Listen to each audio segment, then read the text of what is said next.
One of my favorite things about having a home is being able to welcome people in and host them, whether it's just for a night for dinner or for a weekend. I feel like it's one of my love languages. I love preparing for it, and I love making people feel welcome in my home.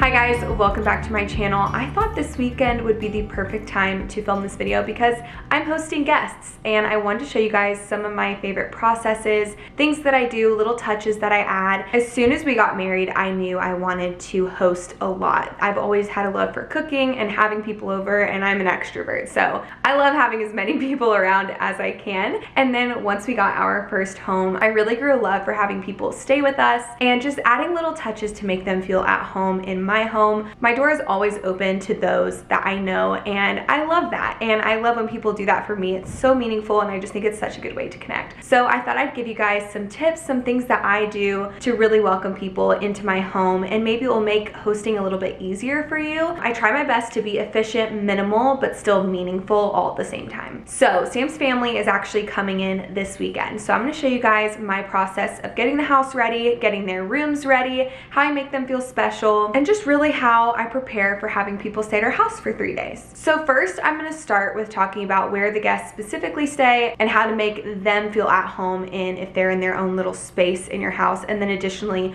the house as a whole. So my first goal that I feel like I've already said so many times is I try to make the space that they're staying feel so homey, and there's so many different ways to do that, whether it's through decor and making it feel, you know, put together a little bit more rather than just a bed thrown in a room, which, don't get me wrong, I'm doing that this weekend, not gonna lie, that is a-okay too. Example A, this is a mattress on the floor, this is an air mattress, simple, and we still got some boxes in here, okay? But it will work perfect. But I've made it a goal to at least make our guest bedroom feel very homey and very inviting. So some ways that I do that. The first thing is clean sheets, obviously, but not just clean sheets, nice sheets, okay? And not all nice sheets are expensive. You can find some really good deals, especially at places like Stein Mart, Marshall's. We've all been somewhere, whether it's someone's house or a hotel, where you just get somewhere and you're not comfortable, whether the sheets are bad, the bed is stiff and you like it soft, or the bed is soft and you like it stiff, whatever it may be. I try to avoid that as best as possible. So not only having nice sheets, but even thinking through having pillows with different like firm levels. So like really soft or really firm can be a really nice touch to make people feel at home. Okay, this next thing I think is so important, and I think it's easier to do than people realize, and that's to have a king size bed. They're really not that much more expensive than a queen, especially the one I have. The one I have is the mattress that I used for years and years. Same kind. I grew up on this mattress using it in a queen, and it's like 200 bucks. I'm not even kidding. It comes in a box. It's from Walmart, and it's amazing. And so I got that same one in a king size bed for our guests, and I think it was $300. Really, you can find good deals out there, and I don't know about you, but if you sleep in a king bed, it's really hard to go back to a queen. So to be able to spoil my guests in that way makes me really happy. Next thing you can do, whether you already have a guest bedroom or not, and that is to stock up the room with things that your guests might need. So whether that's mini deodorant, mini toothpaste, those little toothbrushes, you can get a few of those and fill them up, so if somebody forgets one, they can just use that. And I like to stick lotion or some really nice hand soap in there just to make it really feel special. This is under our guest bathroom sink, so I have this little tiny 3-drawer organizer where I've just added some essentials, some unused toothbrush, some toothpaste, some new mini deodorants, and then a drawer with some hair ties and lotion, and I need to refill these Q-tips as well.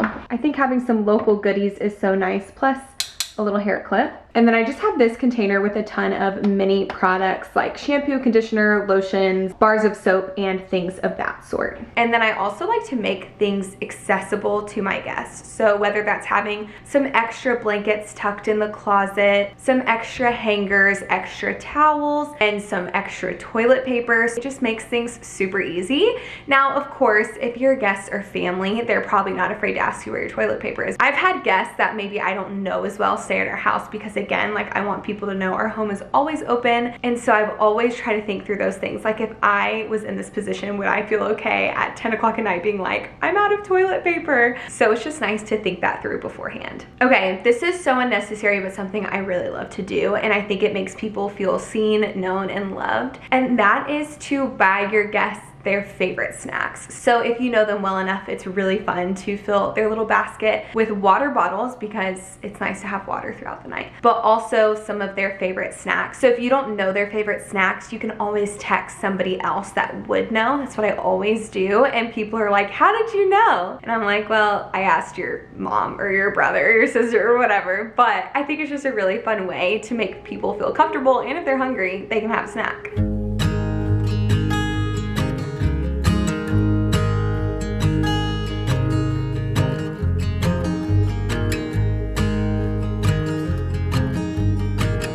Okay, the last thing for the guest bedroom, and I think this is fun and very extra but not needed, is to have a little guest book in your guest bedroom. So when we lived in Atlanta, we had so many people stay with us because Atlanta's a big city. There's always concerts going on, the airport is nearby. So my family and friends knew our house was open, so they would book a concert and they could stay at our house. They would book a flight, I would take them to the airport. And so having a little guest book for everybody to take a photo in and put it in is so fun. So mine is a Polaroid guest book, and then whenever guests come, they just take their photo and we stick it inside the guest book, so then they can look through and see who's been here. It's just a really fun way to make it feel like an experience. Now for household things or household rules, the first thing I do when my guests come in, okay, maybe not the first thing, but what I try to do pretty early on is to overemphasize, like, my home is your home. If you're hungry, go in the pantry. If you're thirsty, here are the glasses, the water is inside the fridge. You can help yourself to anything.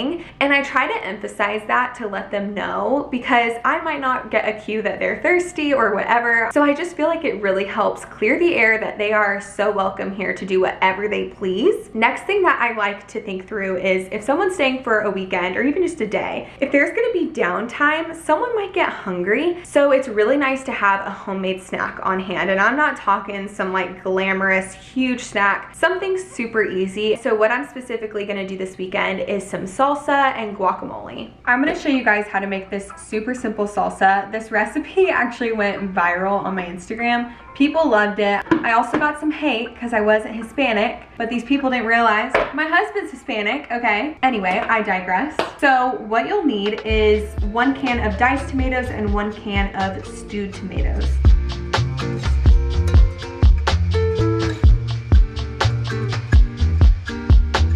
Then about half of a white onion, and then 2 cloves of garlic, and then a whole bunch of cilantro, like a literal bunch. Typically, I would also add a whole jalapeno, but my in-laws don't do spice, so I'm being mindful of that because I could easily forget that. And then you literally just blend it.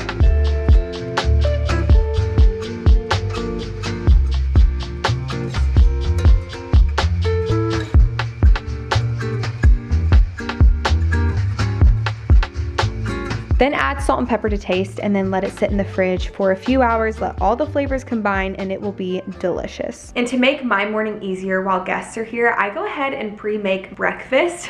Funny enough, me and Sam don't really eat breakfast. So anytime we have guests over, sometimes I'm like, oh my goodness, I forget people eat in the morning. So I found the best way to make things easy on me and to make sure everybody is satisfied and happy is to make this breakfast casserole. The best thing about it is that you make it the night before, it sits in the fridge overnight, and then you just pop it in the oven in the morning and you've got a delicious breakfast. This breakfast casserole is so easy. So you just start off by putting pieces of bread in the pan. I'm just using hamburger buns because it's what I have. Literally use whatever you have. The bread can even be stale because the eggs soak it all up and it just gives it such a creamy texture.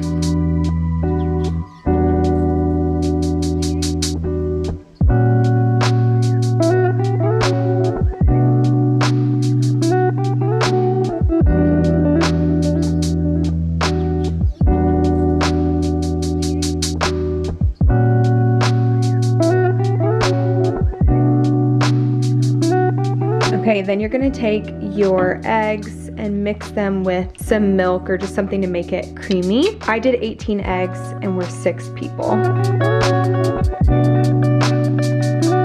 Then you add a little bit of cheese, and then add some cooked breakfast sausage right in. Give that a good mix. And then top the rest with cheese.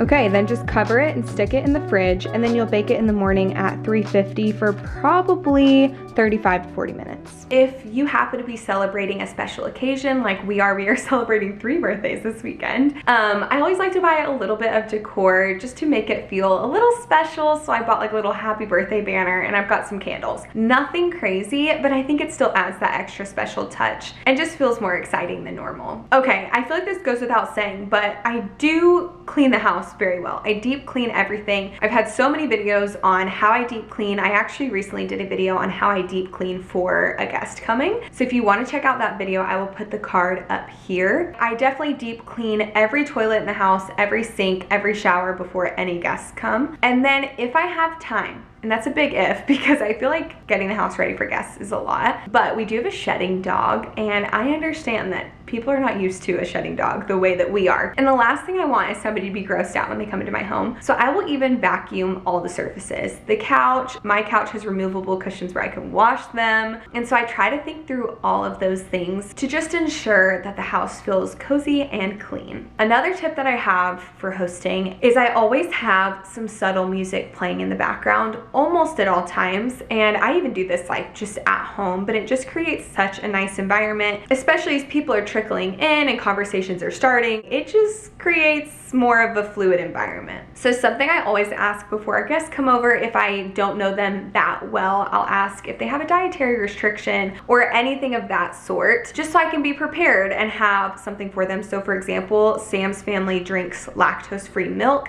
and this time, because last time I forgot, this time I remember to grab lactose-free milk, and so they can enjoy lattes from us just like we can, and hopefully that will make them feel loved and seen and remembered. I know whenever I go somewhere and someone remembers something that either I'm doing specifically for my health or whatever, it just really means a lot because you feel loved and cared for. At the end of the day, what makes a peaceful stay or an enjoyable stay is not if you have the nicest things for your guests or if you give them the most expensive sheets or the most expensive bed. It is about how you make somebody feel and the environment you create. And I just want to emphasize that because that can be done anywhere. We had a 1-bedroom apartment and we had guests stay, and it was so fun, and people were sleeping on the floor. You don't have to have the nicest place to host, and I feel like people feel like they have to know how to cook so well if they're gonna have people over for dinner. But really, it's just about opening up your door, making people feel welcome and loved, and I think that that is received so well. I know whenever I leave a weekend somewhere, I care more about how I